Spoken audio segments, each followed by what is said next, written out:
శాంతి శాంతి శాంతి.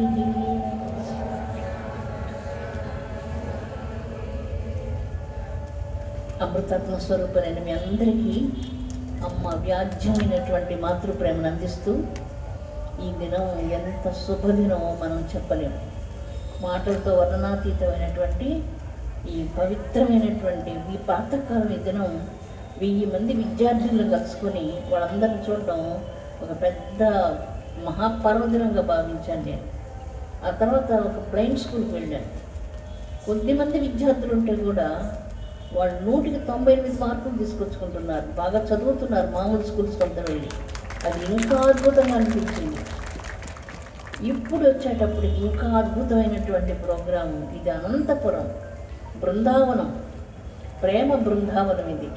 అందువల్ల ఇంత అద్భుతంగా మీరు ఎంతసేపు కూర్చొని 5 గంటలకు వచ్చి అందరూ ఎర్రని వస్త్రాలు ధరించి సాక్షాత్ దేవి స్వరూపాలుగా ఈ యొక్క సభాంగణంలో ఆసీనులై లలితా సహస్రనామాల్ని అర్చన చేసేందుకు ఆ ఖడ్గమాల స్తోత్రంతో నవావరణలో ఉన్నటువంటి ఆవరణ దేవతలందరినీ ఆవాహన చేసి 1000 నామాలతో ఈ యొక్క పవిత్రమైనటువంటి పూజ ఈరోజు చేశారు.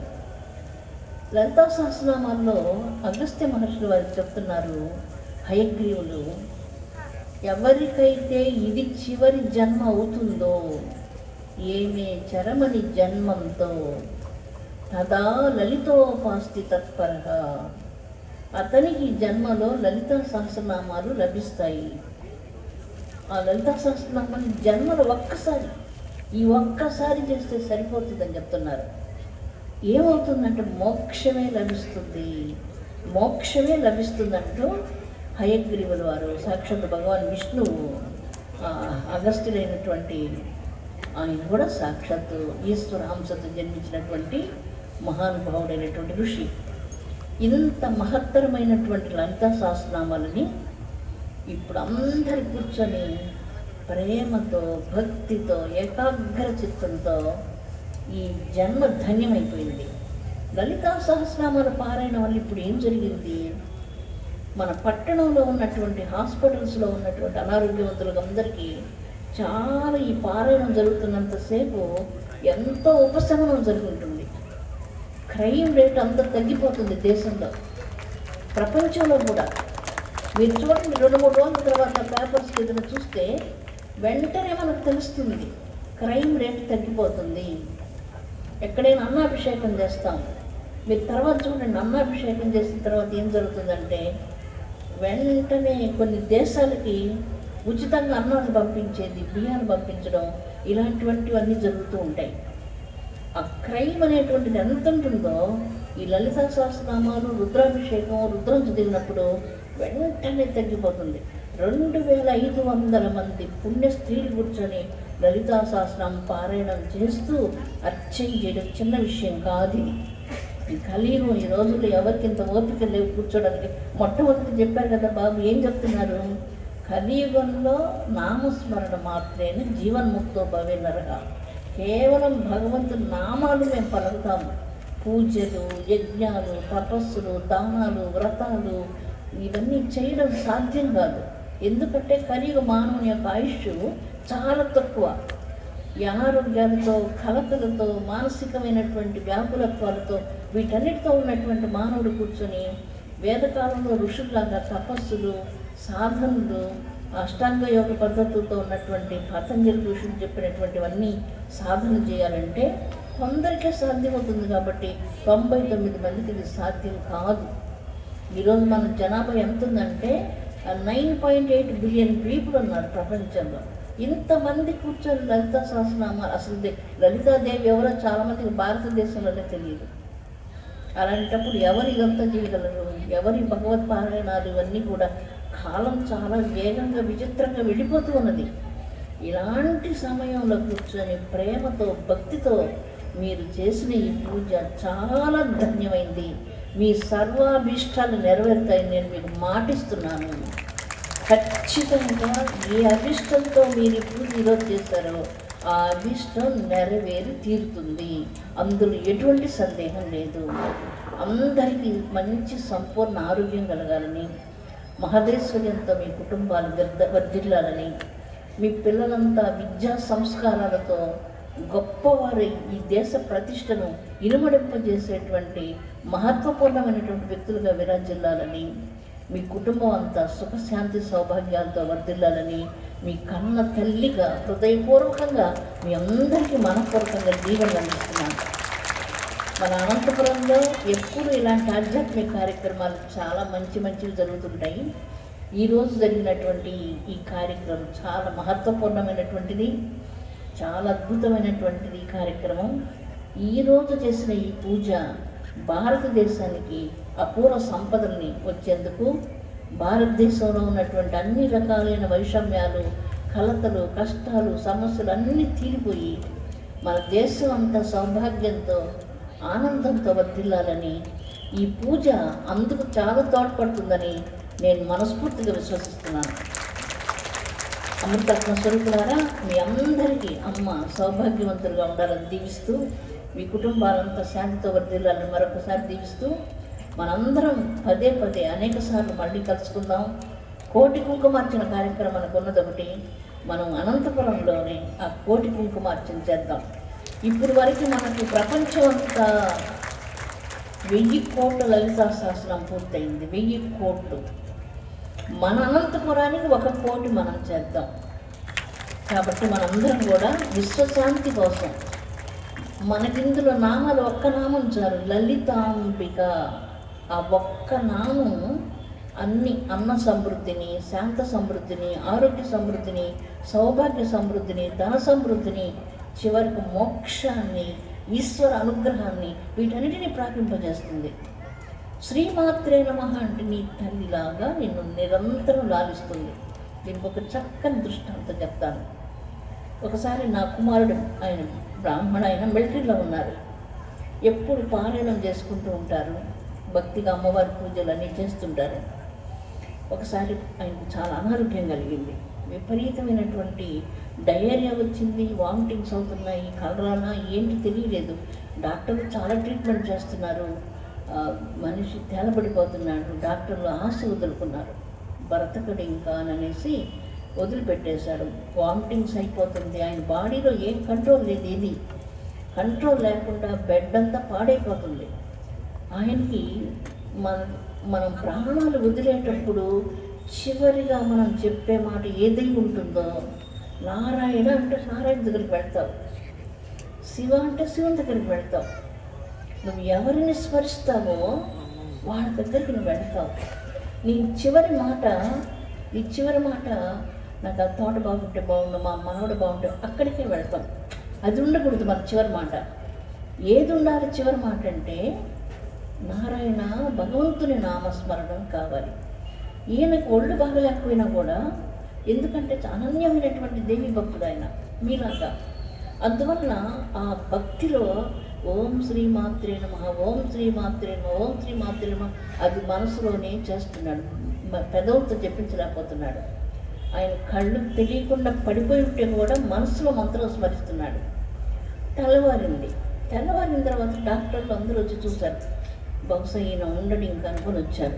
వచ్చేటప్పుడు ఏమైందంటే ఆయన బెడ్ మీద కూర్చొని శుభ్రంగా చదువుకుంటున్నారు. ఏంటి నేను చనిపోయి ఉంటాడు అనుకుని వచ్చారు వాళ్ళు. ఎవరండి బెడ్ మార్చిందని అడిగారు. రాత్రి మీరు పంపించిన ఆవిడ వచ్చి నా ఒళ్ళంతా తుడిచి నన్ను ఎత్తుకొని, ఆవిడ నన్ను చేతులు ఎత్తుకొని ప్రక్కన పెట్టి బెడ్ అంతా మార్చి నా ఒళ్ళంతా తుడిచి నాకు అన్నీ తాగించి, నాకేదో మందులాంటి తాగించి నన్ను కూర్చోబెట్టి నేను రిలాక్స్ అయిపోయాను. నేను ఉదయం కూర్చొని టీ తాగుతూ న్యూస్ పేపర్ చదువుతున్నారు. నిన్న రాత్రి చచ్చిపోతాడని డాక్టర్ స్టేట్మెంట్ ఇస్తే ఉదయం కూర్చొని న్యూస్ పేపర్ చదువుకుంటున్నాడు. ఎవరు రాత్రి వచ్చిందని అడిగాడు. ఇది మిలిటరీ హాస్పిటల్, ఇక్కడ లేడీస్ ఎవరు లేరు, మేమంతా జెంట్సే ఉండిందని చెప్పారు. అయితే రాత్రి వచ్చినా ఎవరు అడుగుతున్నాడు ఆయన. ఎవరు వస్తారు రాత్రి? ఎవరు వస్తారు మీకోసం? మీ అమ్మ వస్తుంది. ఎవరు వస్తారండి మీకోసం? ఎవరైతే బాధ్యత ఇందో చెప్పాడు, షడద్వాతి 6 ఉంటాయి. షడద్వాలు అంటే 6 దాటాలి అమ్మ దగ్గరికి వెళ్ళాలంటే. కానీ అమ్మ అంటే ఇవన్నీ అక్కర్లేదు. ఇవన్నీ దాటడానికి ఋషులకి, వేద పురుషులకి, యోగం చేసేవాళ్ళకి, ధ్యానం చేసేవాళ్ళకి, జ్ఞానం చేసేవాళ్ళకి కావాలి. నాకు ఏమి తెలియదు, నేను అమ్మ అంటానంటే నా మంత్రము యంత్రం, నాకు మంత్రం యంత్రం తంత్రం జ్ఞానం భక్తి ఏమి తెలీదు. నాకు అమ్మ అనేది ఒక్కటే తెలుసు అంటే బాధ్యత. అమ్మ అంటే ప్రేమ, అమ్మ అంటే బాధ్యత. తేనె చాలా కఠినంగా ఉంటుంది, తేనె కంటే తీయగా ఉంటుంది. వెన్నెల చాలా వేడిగా ఉంటుంది, వెన్నెల కంటే చల్లగా ఉంటుంది. అక్కడ నువ్వు తప్పుడు మాటలు మాట్లాడినా కూడా తల్లిని నేను ప్రేమిస్తూనే ఉంటుంది. అది తల్లి అంటే.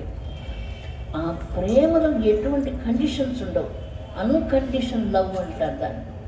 అక్కడ ఒక బాధ్యత మాత్రం ఉంటుంది. అందుకని ఎవరు వచ్చారు రాత్రి, ఆయన ఎవరు ఎత్తగలరు? ఒక మిలిటరీ పెద్ద వయసులో ఉండి ఆయన ఎవరు ఎత్తగలరు పైకి? ఎవరైతే ఏనుగుల కంటే బలంగా ఉంటారో అలాంటి వాళ్ళు ఎత్తగలరు. అలాగ తల్లి ఎత్తి ఈ బెడ్ అసలు మా హాస్పిటల్లో లేదని చెప్పారు.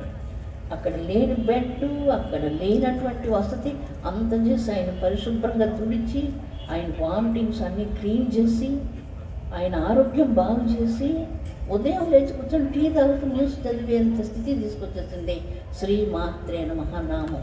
ఇది లలిత సహస్రనామం. అమృతాత్మ స్వరూపులు ఇంతకంటే ఎక్కువ మాట్లాడడం అవసరం లేదు. అమ్మ అనుకుంటే చాలు. మీరు ఏ పని చేస్తున్నా ఈ రాగద్వేషాదులన్నీ మనం వదిలిపెట్టి దీంట్లో లలిత సహస్రనామం చదువుతారు. మదనాశిని, క్రోధనాశిని, లోభనాశిని, మోహనాశిని, నాశిని, దాయిని, దాయిని, జ్ఞానదాయిని, భక్తిదాయిని. దాయినిస్తుంది, నాశిని ఇవన్నీ తొలగిస్తుంది, ప్రేమనిస్తుంది, ప్రేమ రూప, ప్రియంకరి. ప్రియమైనటువంటిది నీకు ఏ వస్తువు ఈ ప్రపంచంలో అంటే అమ్మ తప్ప ఎవరుంటారు ప్రియంగా? చిన్నప్పుడు బిడ్డకి ఎవరు ప్రియమైనటువంటి వస్తువు? అమ్మ ఒక్కటే. కాబట్టి ఇప్పుడు నువ్వు ఎంత పెద్దవాడువైనా అమ్మ వయసు ఎంత ఉంటుంది? కల్పాంతరాలు, యుగాంతరాలు, కోట్ల కోట్ల కోట్ల కోట్ల కల్పాలు. అంత పెద్ద వయసు ఉండే ముందర నీ వయసు 80-90 ఏళ్ళైనా చాలా చిన్నవాడు, చాలా చిన్నదాన్ని. నువ్వు చాలా పెద్ద వయసులో ఉన్నటువంటి వ్యక్తివని కాదు. అందువలన అలాంటి అపరూపమైన నామాలను పలికే భాగ్యం నోరంతా అమృతమైపోయింది. లలితా సహస్రనామాలు పలికినప్పుడు నోరు అమృతమైపోయింది. ఆ నోటితో కఠినమైన మాటలు మాట్లాడకూడదు, కఠినమైన మనస్సు ఉండకూడదు. ఎటువంటి పరిస్థితుల్లో కూడా కఠినత్వం. లలితాంబిక అంటే లాలిత్యంతో ఉండేటువంటిది. ఇందాక చాలా కమనీయమైనటువంటి పద్యాలు పాడుతున్నారు. కవిత్వం అంటే మీకు ఎంతమందికి ఇష్టమో నాకు తెలియదు, కానీ కవిత్వం అంటే నాకు చాలా ఇష్టం అండి. కవిత్వం చాలా అమృతంగా ఉంటుంది. ఒక్కొక్క పద్యం పాడుతూ ఆ రాగాలతో అలా చేస్తుంటే చెవుల్లో అమృతం పోసినట్లుంది. కాబట్టి లాలిత్యం అంటే ఇంకా లలితాదేవికి మించిన వాళ్ళు లేరు లాలిత్యంలో. అంత లలితమైన కోమలమైనటువంటి తల్లి. అందుకే బ్రహ్మాదులందరూ మణిద్వీపానికి వెళ్ళాలంటే వీలు పడదండి అని చెప్పారు. ఎందుకు వీలు పడదంటాడు బ్రహ్మ? సాధ్యం కాదు, మనం వెళ్ళలేము. వెళ్ళినా దర్శనం కాదు మనకి. మనం ఇక్కడ కూర్చొని అమ్మను ప్రార్థిస్తే వస్తుంది అని చెప్పి అప్పుడు వాళ్ళు మహాయాగం చేస్తారు. రఘోయాగ క్రమారాజ్య రహస్తర్పణ తర్పిత తాను అర్పించుకునేస్తారు హోమంలో. అమ్మవారి కోసం చిదగ్నికుండంలోంచి ఈ 3వ నేత్రంలోంచి ఈశ్వరుడు అగ్ని తీసి అగ్నిగుండం మరణించి దాంట్లో నుంచి అన్ని ఆహుతులు సమర్పిస్తూ చిట్ట చివరికి తమను తాము సమర్పించుకుంటారంటే అహంకార సమర్పణ. అప్పుడు తల్లి ప్రాదుర్భవిస్తుంది. దేవకార్య సముచ్యత. అమృతాత్మ స్వరూపులారా, మీరందరూ ధన్యులు, చాలా అదృష్టవంతులు, కృతకృత్యులు, పెద్దల చేత శిక్షణ పడిచినటువంటి వారు. మీ తల్లిదండ్రులు మీకు ఎంతో నేర్చుకొని ప్రసాదించినటువంటి ఈ యొక్క మహాభక్తి వాడిచ్చిన భిక్ష. ఈరోజు మీ జీవితంలో మీరు ఏదైనా అనుభవిస్తున్నారంటే అది మీ తల్లిదండ్రులు మీకు ఇచ్చిన భిక్ష. మీరు దాన్ని మీ పిల్లలకి ఇవ్వాలి, వాళ్ళకి నేర్పించాలి. ఇది ఇలాగే ఈ దేశంలో నిరంతరం కొనసాగుతుండాలి. ఇది ఆగకూడదు. ఎందుకంటే ఇది పరమభావనమైనటువంటి వేదభూమి. ఈ వేదభూమిలో మాతృనామాలు నిరంతరం అమృత ప్రవాహంలాగా అలాగా లహరి వెడుతూనే ఉండాలి. ఇది భూమినంతా మధువాత రుతాయితే మధు క్షరంతి సింధవ అంటారు. మధు మధు మధు అంటే సూర్యకిరణాలలో మధు ఉన్నది. మంత్రనాదంలో మధు ఉన్నది. ఈ భూమి మీద ఉన్న గానంత మధువుతో నిండి నదులతో ప్రవహిస్తూ సముద్రంలో చేరి సింధువులు కూడా అమృత స్వరూపమైపోయి అవి తిరిగి సూర్యకిరణాల చేత ఆవిరవుతూ మళ్ళీ వర్షం కురుస్తూ మధువి అంతటా ఉంది, మంత్రనాదం ఉంది. ఈరోజు లలితా సహస్రనామాలు మధు వర్షాన్ని కురిపించి భూమినంతటిని అమృతమయం చేయాలని మనం అమ్మవారి పాదాలకు అందరూ భక్తితో నమస్కారం చేసుకోండి. ఒక్కసారి శిరస్సు మీద తామర మొక్కలాగా చేతులు మొక్కలించండి. ఇలాగా నమస్కారం ముద్ర కాదు, తామర మొక్క. ఓం శ్రీ చక్రవాసిన్యై నమః. ఓం శ్రీ లలితాంబికాయై నమః. ఓం శ్రీ చక్రవాసిన్యై నమః. ఓం శ్రీ లలితాంబికాయై నమః. ఓం శాంతి శాంతి శాంతి.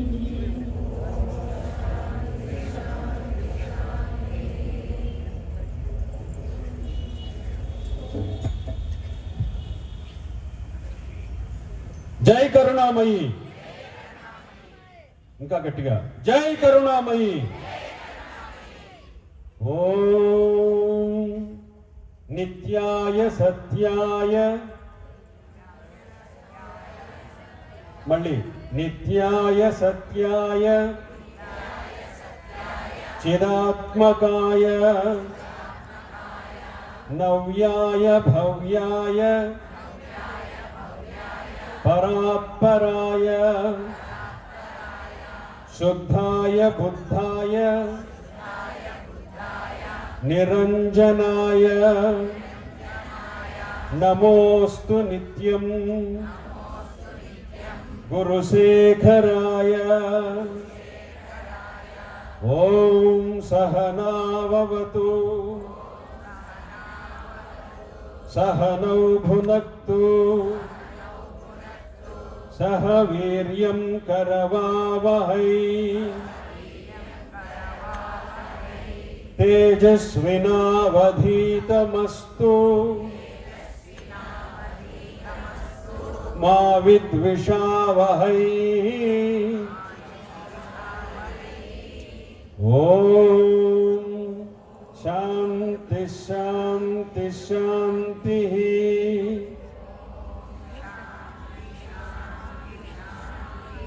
జై కరుణామయి. అమ్మా, 4వ రోజు మీ అనుగ్రహ భాషణం కేవలం ఒక్క వృత్తాంతంతో, ఒక్క నిదర్శనంతో చెప్పవలసిందంతా చెప్పేశారు తల్లి. ఇంతకంటే వేరే మాటలు అవసరం లేదు, వేరే ఉదాహరణలు అవసరం లేదు. నమ్మకం ఉన్న చోట అమ్మ తప్పనిసరిగా ఉంటుంది అన్నటువంటిది దానికి నిదర్శనంగా మీరు చెప్పిన ఉదాహరణ నిలుస్తుంది. అమ్మ, ఇక మరి ఈ భక్త బృందం ఇంతసేపు సహస్రనామ కుంకుమార్చన చేశారు. మీకు భక్త బృందం ప్రత్యేకంగా పూజలు చేసుకోదలుచుకున్నారమ్మా. మిమ్మల్ని ప్రత్యేకంగా పుష్పమాల అలంకృతులను చేసి అందరూ కూడా దర్శించుకోవాలనుకుంటున్నారు. ఈ కార్యక్రమానికి తోడ్పడినటువంటి రవికాంత్ రమణ మాన్యులు గౌరవనీయులు శ్రీ రమణ గారు వేదిక మీదకి రావాల్సిందిగా కోరుతున్నాం. మా ఈ కార్యక్రమ నిర్వహణలో చాలా భాగం పాలు పంచుకున్నటువంటి రవికాంత్ రమణ గారు గత 50-60 ఏళ్లుగా వదాన్యులైనటువంటి దాత తల్లి. వారు దాతృత్వం నెరపనటువంటి పెద్ద కార్యక్రమం అంటూ ఏది ఉండదు అనంతపురం జిల్లాలో. ప్రత్యేకమైనటువంటి ఆశీర్వచనం మీ ద్వారా వారికి అందుతుందని నేను ఆశిస్తున్నానమ్మా. వారు మిమ్మల్ని పుష్పమాల అలంకృతులను చేయాలని ఆశిస్తున్నారు తల్లి, అనుగ్రహించండి. రమణ గారు అక్కడ నమస్కారం చేసుకుని అక్కడ చేస్తారు. ఇప్పుడు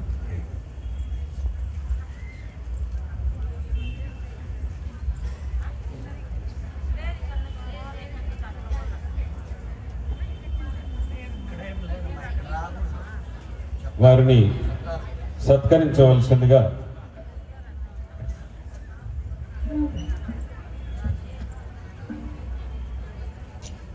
రమణ గారు, మనం సన్మానం కావాలనుకుంటే వస్తుందా చెప్పండి. 3 రోజుల నుంచి ఇక్కడ ఉన్నాను నేను, నాకు ఎటువంటి సన్మానము జరగలేదు.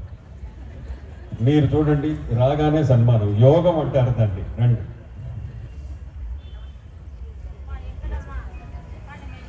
అమ్మా, మీ స్పర్శతో రమణ గారికి శాలువా సత్కారం.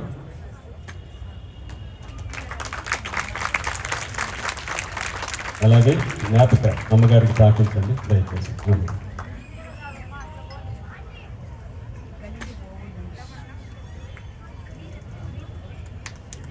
అమ్మ, అడగని వాడు పాపాత్ముడమ్మ రవికాంత్ రమణ గారిని.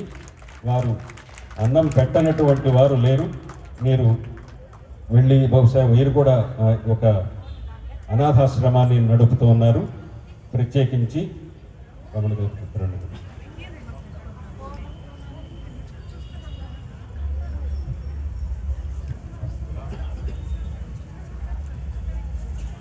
జై కరుణామణి. అమ్మ దీవెనకు వచ్చిన భక్తులందరికీ మన యొక్క నమస్కారాలు. నేను ఒక చిన్న బీద కుటుంబం నుండి వచ్చిన వాడినండి. అయితే నా స్వశక్తితో బయటకు వచ్చి 10 మందికి సహాయం చేయాలనే ఉద్దేశంతోనే నేను ఈ కార్యక్రమాలు చేస్తున్నాను. నా దగ్గర ఒక 35 మంది బిడ్డలు, కనుచూపు లేని వారు ప్లస్ తల్లిదండ్రులు లేని వారిని దత్తత తీసుకుని నడుపుతున్నాను.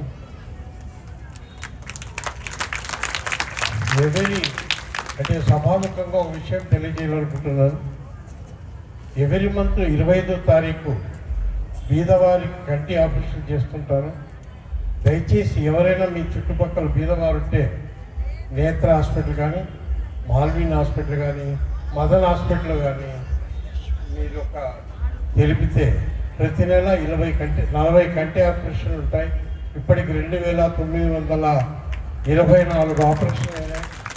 దయచేసి నా వంతుగా నేను 5,000 కావాలని అనుకుంటున్నాను. నాకు ఇప్పుడు 76 సంవత్సరాలు.